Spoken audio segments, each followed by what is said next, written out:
A Dog of Flanders.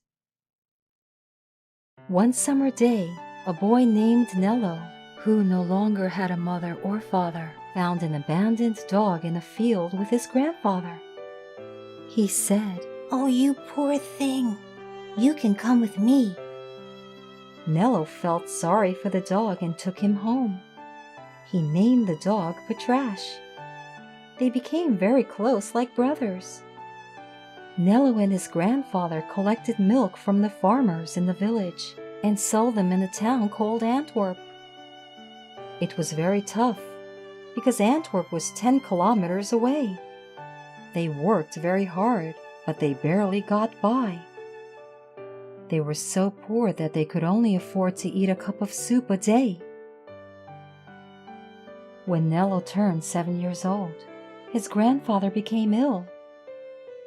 Nello now had to take the heavy cart of milk to Antwerp without his grandfather. However, Patrash was always with Nello to help.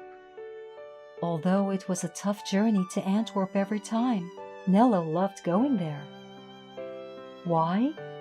Well, inside a large church in Antwerp, there was a great piece of artwork painted by Rubens. Unfortunately, the painting was always covered with a white drape. He needed to pay in order to see it. However, Nello was just happy being near the painting by Rubens. Nello loved viewing artwork and also painting. "Hey, Patrash, someday I am going to be a great painter."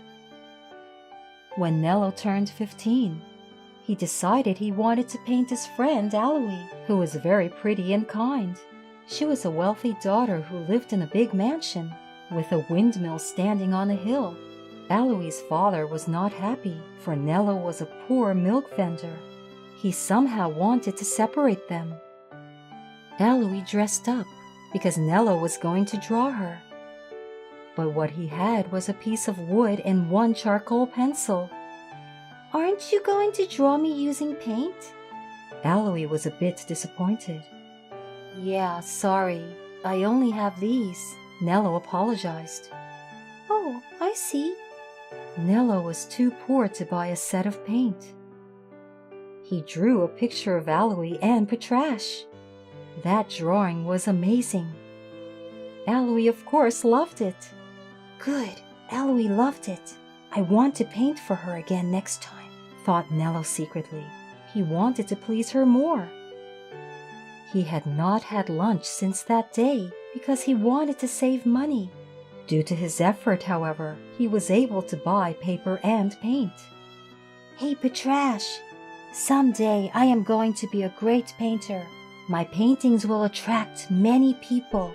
Then I will tell everyone like this: I was able to become a painter thanks to Patrash. He has helped me all the way. He is my best friend." Nello told Patrash, and Patrash looked up at Nello happily.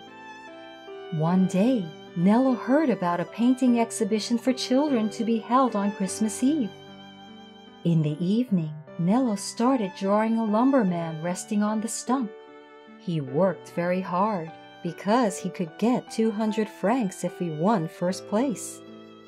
On the day of Christmas Eve, Nello put his drawing in the cart and left for Antwerp with Patrash. He went to the reception and submitted his drawing. Then he noticed everyone's drawings were covered with fine cloth, but he only had an old cloth. He was embarrassed, so looking down, he gave his drawing to the woman at the reception. Nello went into the snowy town, of course with Patrash. "I will give you a lot of warm soup until you get full, Patrash, if I win first place." At that time, Nello found the doll in the snow. "Someone must have dropped it. I can ask Aloe to keep it until we find who dropped it," thought Nello, and visited her. "Aloe, I actually submitted my drawing at the exhibition," said Nello. "Well, Nello, you surely will get first place. You are an excellent painter." Aloe was glad and temporarily kept the doll for him. However, that night, Aloe's house went into flames. Aloe's father said, "You must have done it, Nello." No, it wasn't me. Aloe's father doubted Nello, for he had hated Nello so much. Many tragic things happened again and again. New milk sellers came, so Nello lost his job. Furthermore, his grandfather passed away. After his grandfather's funeral, the landlord visited Nello. "Leave this house tomorrow morning, since you cannot pay rent anymore."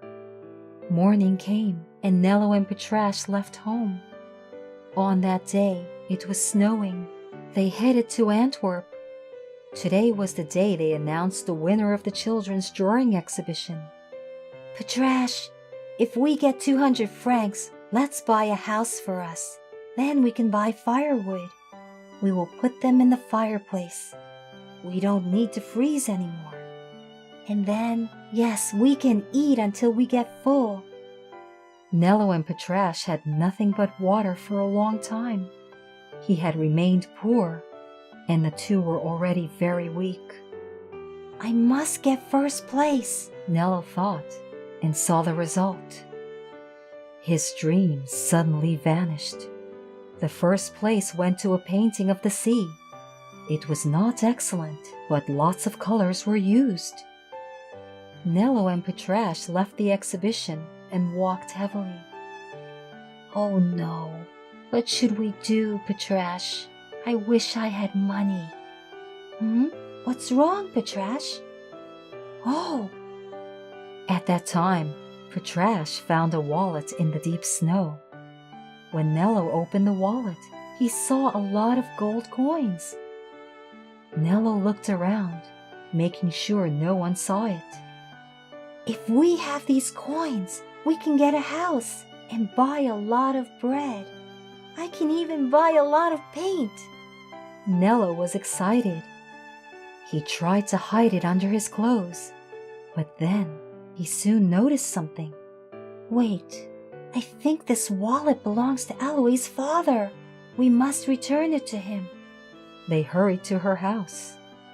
Nello gave the wallet to Aloe's mother. Petrash found this wallet. Could you please feed him as a reward? And if possible, please take care of him. He's a great dog, said Nello, and said goodbye to her. He again started walking in the snow. It was already night. Wait, Nello! Aloe and her mother ran after him, but they could not see where he was. Aloe's father had been looking for his wallet in the snowy town, but could not find it. When he returned, Aloe told everything to him. Her father then cried, "It was my fault. Why did I hate such a great boy? Forgive me." Nello was starving. It's no wonder. All he had was water. He didn't have much energy left to walk, but he headed to Antwerp. He wanted to see the painting by Rubens. He arrived at the church and stood in front of the painting. Then he sat down on the cold floor. He felt some warm air on his shoulder. He turned and saw his dear Petrash. Petrash, you came after me? Said Nello, and embraced Petrash. Thank you, Petrash. I know we are always together. I am sorry I left you. Petrash, I will never leave you. The moonlight shined through into the church. It got brighter around them. It had stopped snowing, and the moon appeared from the clouds. Wow! Look! Nello shouted because he could finally see Rubens' painting. Actually, Petrash tripped over the drape and revealed the painting. The painting was of Christ. Petrash, I finally saw it. Ah, what a wonderful painting. Nello was so happy that tears kept pouring down his eyes. Nello's tears got Petrash's neck wet, but it was warm. Petrash, I am a little tired now. Can I sleep for a short time? Woof, answered Petrash, as if he said, "Sleep now." Nello and Petrash closed their eyes. They were holding each other firmly. The following morning, the father of the church, found Nello and Patrash. Hello? What happened? You will catch a cold sleeping here. Hello? Oh my! Holding each other, Nello and Patrash were cold like ice. They never opened their eyes again. There came Aloe, her father and mother, along with 3 other people. Aloe ran to Nello and cried, Why? Nello, my father finally understands you. From today we can live together. So why? Why did you go to heaven? Don't leave me alone. The 3 people were the judges from the art exhibition. They cried and apologized to Nello. We had made a big mistake. Your drawing was not judged correctly. It was a wonderful drawing of a lumberman. We judged again, and your drawing was selected first place. Nello and Patrash were slightly smiling, as if they were listening. Now they were called to heaven. The end.